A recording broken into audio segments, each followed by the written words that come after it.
Bien-aimés frères et sœurs, vous connaîtrez la vérité et la vérité vous affranchira. Ça, c'est pas moi qui le dis, c'est la Bible qui le dit. Mais moi, je vous dis mieux. Vous connaîtrez la vérité historique, notamment celle de vos ancêtres kémites, et vous aurez une vision globale de ce que c'est que la vraie souveraineté politique. J'ajoute, vous reviendrez à la spiritualité africaine ancestrale et vous comprendrez les enjeux de l'indépendance économique. Et pour terminer, vous accepterez votre identité culturelle kémite et vous obtiendrez deux choses. La première, c'est la paix. La seconde, c'est le développement, à une condition. L'unité de toute l'Afrique noire, l'unité de tous les Noirs du monde entier. Otep à tous. Bienvenue sur la chaîne des panafricanistes par essence, par conviction et par excellence. Celle des citoyens kémites par nécessité et obligation de combat. Nous sommes une chaîne qui n'est guidée que par nos ancêtres et rien que par les ancêtres qui appartiennent à l'égrégore du monde noir. Par conséquent, nous ne croyons en aucun Dieu venu de l'étranger. Toutefois, cette vidéo n'est aucunement destinée à inciter à la haine ou à la violence, car nous menons un combat qui est d'abord et avant tout spirituel, intellectuel et démocratique. Ensuite, il est politique, géopolitique et géostratégique, contre l'impérialisme, le colonialisme, le néocolonialisme et l'endocolonat, qui sont tous qualifiés de crimes contre l'humanité. Nous menons ce combat sur la base du principe fondamental que nous avons hérité de nos ancêtres kémites, qui est celui de la Mahat, c'est-à-dire solidarité, vérité et justice. Vous êtes donc en droit de connaître la vérité et nous avons l'obligation de vous dire la vérité, rien que la vérité, afin que justice soit rendue au continent africain. Et ça, c'est notre modeste contribution dans cette noble lutte en faveur de la souveraineté, la dignité, la solidarité et l'unité africaine. C'est exactement ça que nous appelons le panafricanisme. Bien-aimés frères et sœurs, la guerre en Ukraine est aujourd'hui en train d'être reconnu par la chaîne LCI. Quand j'ai écouté ça, j'ai failli tomber par terre. J'ai failli rouler par terre. Les généraux de plateau, les généraux de LCI, qui tous les jours nous disent que non, mais la Russie, c'est... Oh là là, ces généraux viennent vous dire aujourd'hui que c'est pas possible. C'est pas évident. La Russie ne peut que gagner cette guerre. L'Ukraine a tellement perdu des hommes. Le chef d'état-major ukrainien vient de donner un ultimatum aux Occidentaux. Si vous ne donnez pas plus d'armes, nous, on va arrêter cette guerre. Il fait carrément le chantage. Le New York Times a dit à cette allure-là, la contre-offensive, comprendre tout ce qui a été récupéré par la Russie, il faut au moins 15 ans. Bref, ça veut dire que la guerre est déjà perdue. Vous vous rendez compte, l'Ukraine, depuis la fameuse offensive, ça fait un mois, au moins un mois, depuis la fameuse offensive, contre-offensive plutôt, ils ont à peine récupéré 160 ou 150 kilomètres carrés sur 100 000 kilomètres carrés occupés. Vous allez faire, c'est quoi? Ils vous font croire que l'Ukraine a envoyé 3 bataillons seulement. Elle a encore au moins 17 bataillons qui attendent le moment propice pour intervenir. C'est faux. C'est faux. L'Ukraine n'a plus des hommes. C'est pour ça que vous voyez qu'ils vont en Afrique pour aller demander à ce que les Africains viennent encore se mourir pour eux, comme chez Rakano. Eh oui. Ils vont en Afrique là pour ça. Les experts, leurs experts à eux, les experts de plateau aujourd'hui vous disent que non.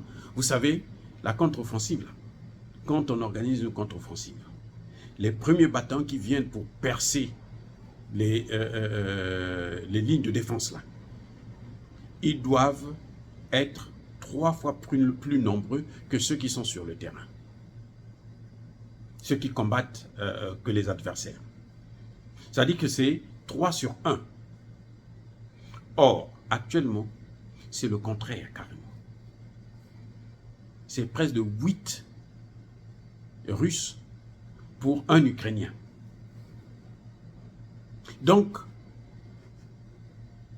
c'est-à-dire que, je ne sais pas, c'est juste une volonté d'exterminer l'armée russe, et plutôt ukrainienne. C'est juste ça.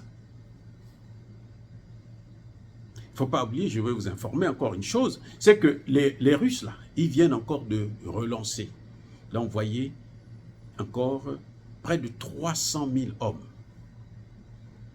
sur le terrain.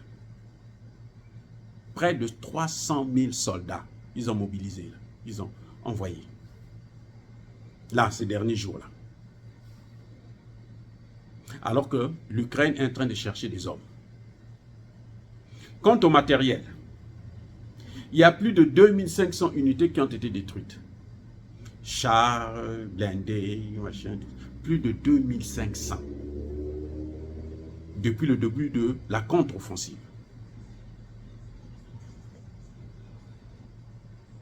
Et le grand problème, c'est que les Ukrainiens qui ont toujours utilisé le même matériel que les Russes ont du mal à maîtriser le matériel occidental.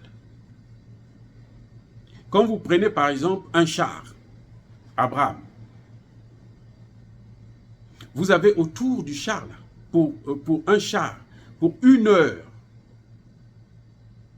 de combat, le char, là, quand il revient pour le maintenir, là, il faut au moins 10 heures de maintenance.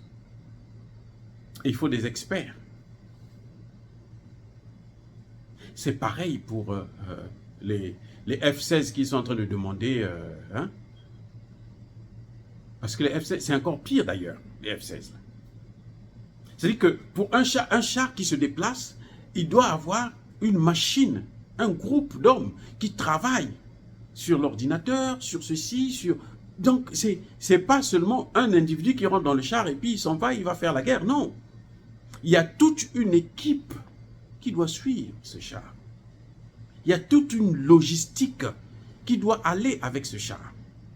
Et tant que vous n'avez pas cette logistique, mais vous n'êtes pas opérationnel à 100%. C'est comme si vous êtes en train de divertir la galerie. C'est comme si vous êtes en train de, dans le jeu Nintendo ou quelque chose de ce genre.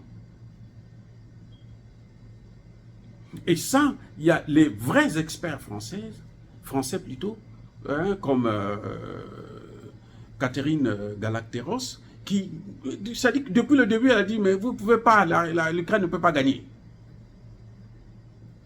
On nous a fait croire que quand la Russie a retiré ses troupes de Kiev, on nous a fait croire que non, c'est parce que les Russes ne sont pas capables de rentrer dans Kiev. Personne ne nous a dit que, en fait, les Russes n'avaient jamais voulu occuper l'Ukraine. Non. Les Russes voulaient seulement protéger le Donbass. Et c'est ce qu'ils sont en train de faire jusqu'aujourd'hui. Le Donbass, c'est ça qui les intéresse, c'est tout. Le reste de l'Ukraine, ce n'est pas leur problème. On nous a fait croire, non, l'Ukraine, l'armée ukrainienne et tout, machin, tout ça. Et puis, les Russes, quand ils se sont retirés du Donbass, et plutôt de Kiev, c'est parce que l'Ukraine avait signé les accords. Ben oui, les fameux accords que Poutine a présentés au président africain. Il dit, regardez, ça est là, la signature est là. Que Boris Johnson est venu, l'anglais, l'ancien premier ministre anglais, qui est venu cracher dessus.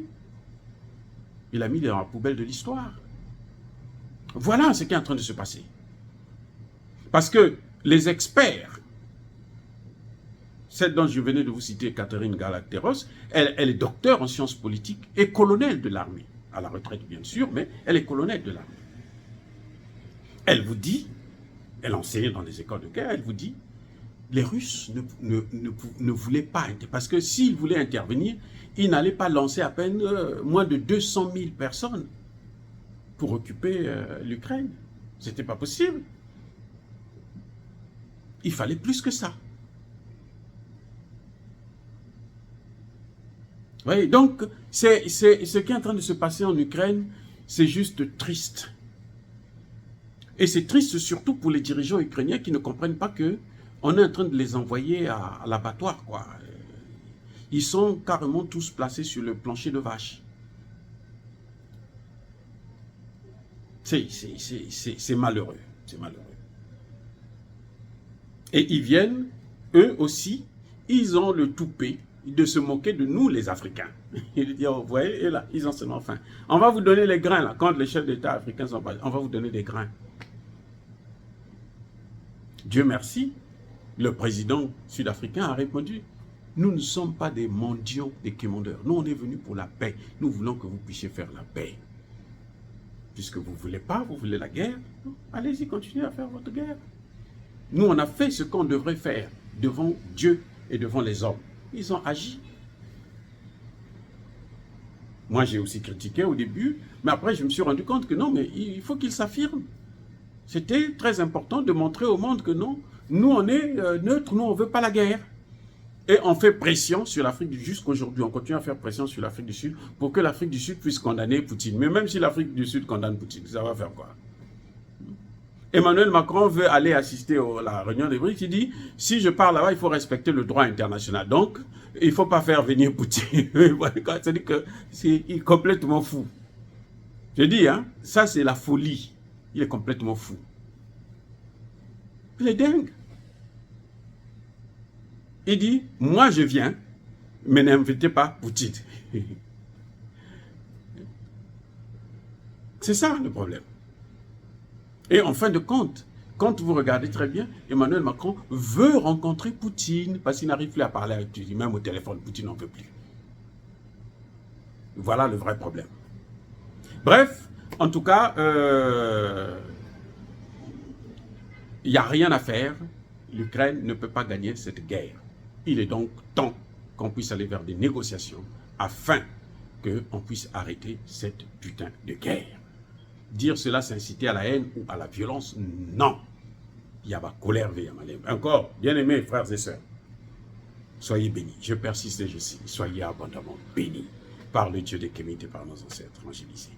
Mais que tous ceux qui persécutent le continent africain le pillent et le déstabilisent, qu'ils soient noirs, blancs, chinois, arabes, indiens, qui qu'ils soient maudits, punis, foudroyés, neutralisés, écrasés, effacés par ce Dieu des Kémites et par nos ancêtres angélisés.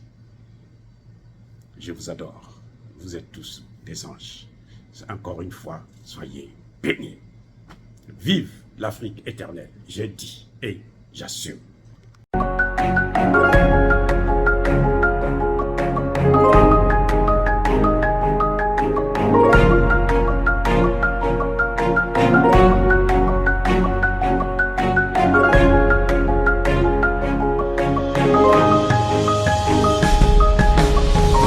Eux, ils marchent par la foi et non par la vue. Mais moi, je vous conseille vivement de marcher par la connaissance scientifique et historique, notamment celle de nos ancêtres kémites, par les cinq sens et par l'intelligence. À vous, à Pierre.